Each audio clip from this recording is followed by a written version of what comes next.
What would you say if a cop looked you dead in the eyes and asked, "Do you mind if I ask you a few questions?" Most people smile, nod, and start talking. And that one moment, that 3-second decision, is exactly how innocent people end up in handcuffs.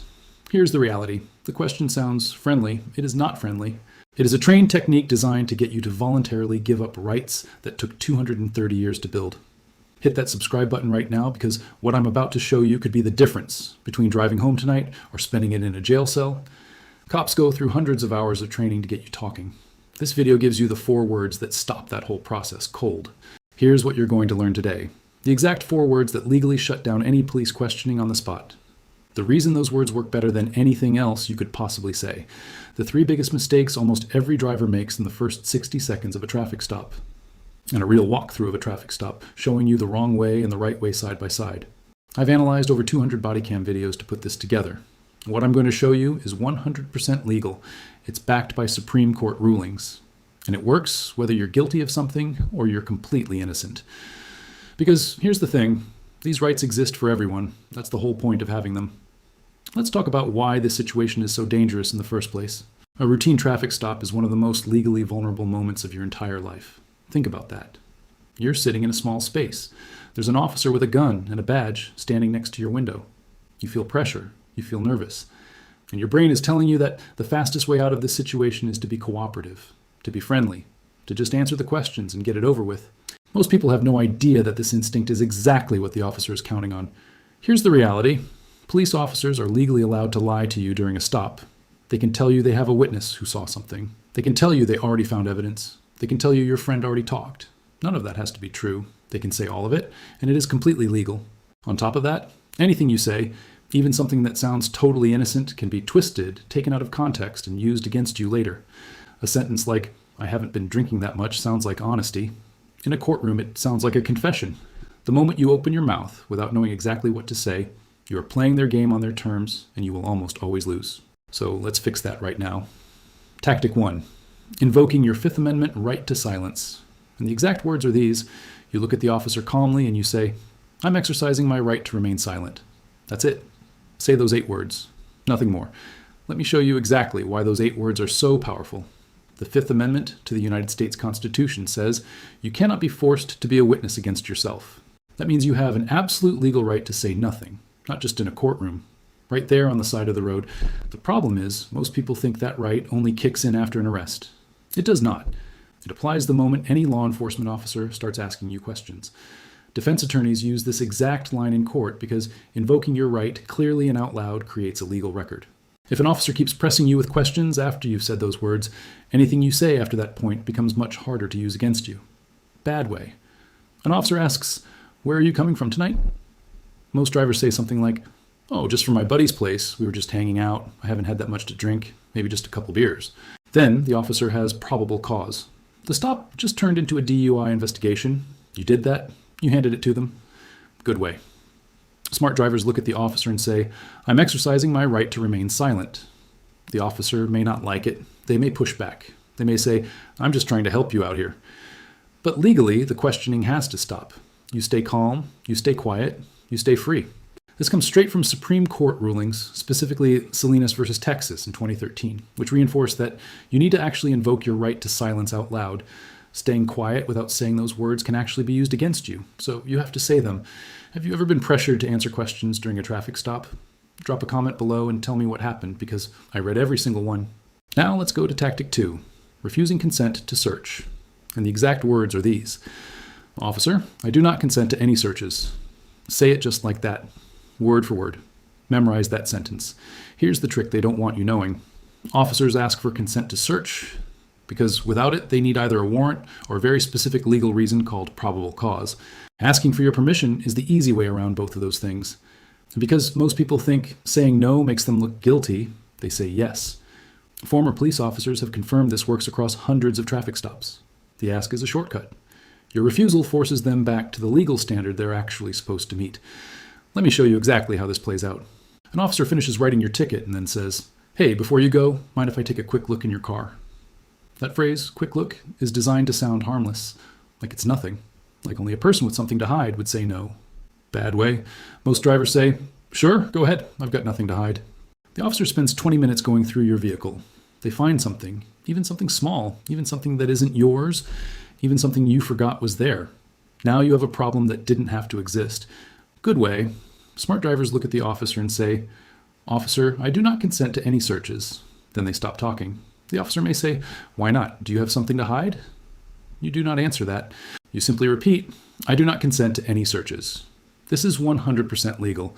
The Fourth Amendment protects you from unreasonable searches and seizures. Giving consent waives that protection completely. Legal experts agree this is your strongest protection during a traffic stop, because once you consent, there's almost no legal way to undo the damage. The case that backs this up is Florida versus Bostick in 1991, where the Supreme Court confirmed that a person can refuse consent to search, and that refusal alone cannot be used as grounds for a search. Say no, you have every right to. Tactic 3, clarifying your detention status. And the exact words are these: "Am I being detained or am I free to go?" Those 9 words. Say them after your documents are returned or anytime you're unsure if you're allowed to leave. Here's why this matters so much.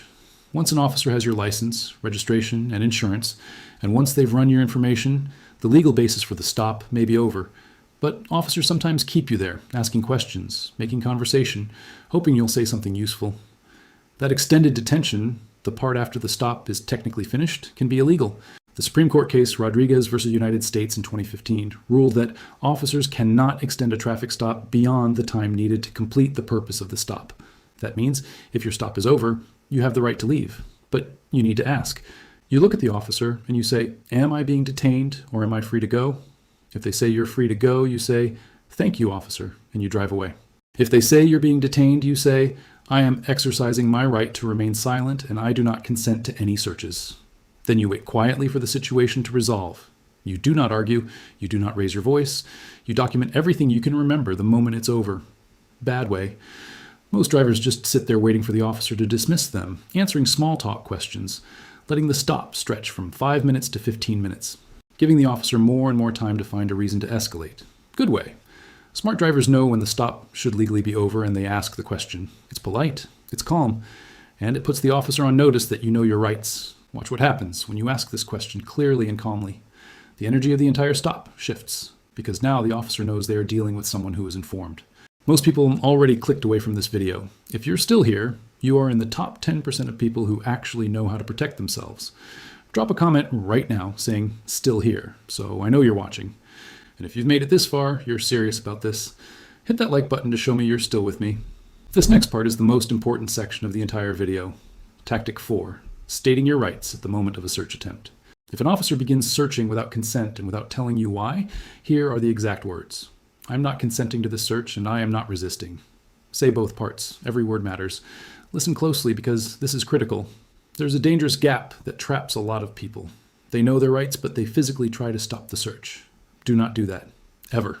Even if the search is illegal, physically resisting can result in an obstruction charge, an assault charge, or something much worse. Your job in that moment is to make your non-consent completely clear on the record while staying completely calm and compliant in your body. You say, "I am not consenting to this search and I am not resisting." Then you do not move, you do not block, you do not grab anything. You let your attorney fight the illegal search in court where you have the best chance of winning. I've analyzed over 200 body cam videos, and the people who say those words clearly while staying physically still have a dramatically better legal outcome. The evidence from an illegal search can be thrown out under what is called the exclusionary rule, which the Supreme Court established in Mapp versus Ohio in 1961, but only if you can prove the search was illegal. Your clear verbal non-consent on camera is the evidence your lawyer needs. Now let's pull all 4 tactics together and walk through a real traffic stop so you can see exactly how this works from start to finish. It's a Saturday night. You're driving home. Blue lights come on behind you. Your heart rate jumps. You pull over and roll down your window. The officer walks up and says, "License and registration, please." You hand both over. So far, so good. Then the officer comes back and says, "So where are you headed tonight?" Here is the moment most people lose. The wrong way sounds like this. "Oh, just heading home. I was at a friend's birthday party. Didn't really drink that much. Just had a couple things early in the night." The officer now has enough to push the stop into a DUI investigation. The wrong words in that first 30 seconds just changed your whole night. The right way sounds like this. You look at the officer calmly and say, "I'm exercising my right to remain silent." That's it. The officer may push. "I'm just making conversation." You say nothing more. Your silence is not rude. It is your right. The officer hands back your documents. The stop should be over. But the officer says, "Mind if I take a quick look in your car before you go?" The right words are these: "Officer, I do not consent to any searches." Clean and simple. The officer says, "Well, it'll only take a second." You repeat, "I do not consent to any searches." The officer pauses and then says, "Okay, well, I'm going to need you to stay here for a minute." Now you ask, "Am I being detained or am I free to go?" The officer either gives you a legitimate legal reason or they have to let you leave. If they begin searching anyway, you say, "I'm not consenting to this search and I'm not resisting." And then you stay calm and still and you let the camera and the courts do the rest. Watch what happens when you compare these two scenarios. The driver, in the wrong scenario, talked their way into a 2-hour roadside detention. The driver in the right scenario handed over their documents, said 4 key things, and was back on the road in under 8 minutes with nothing but a speeding ticket. Same stop, same officer, completely different outcome. 4 sentences made that difference. Next week, I'm dropping the video on exactly what to say when cops claim they smell marijuana coming from your vehicle. Subscribe right now because that video goes up in 3 days, and it is the most requested topic I get in the comments every single week. That one situation gets people arrested every single day, and almost nobody knows the right response. You do not want to miss it. Here's your quick recap of everything you just learned. Say, "I am exercising my right to remain silent the moment any questioning starts." Say, "I do not consent to any searches the moment any search is requested." Ask, "Am I being detained or am I free to go?" once your documents are returned. And if a search happens anyway, say, "I'm not consenting to this search and I am not resisting, so your non-consent is on the record." These 4 responses are 100% legal. They come straight from Supreme Court rulings, and they have the power to completely change the outcome of any traffic stop you ever face for the rest of your life. Hit subscribe so you catch that marijuana stop video the moment it drops. Smash that like button if this video just changed the way you think about your rights. And drop a comment below telling me which one of these 4 tactics you had no idea about before today. I read every comment and I want to know. Stay informed, stay calm, stay safe out there.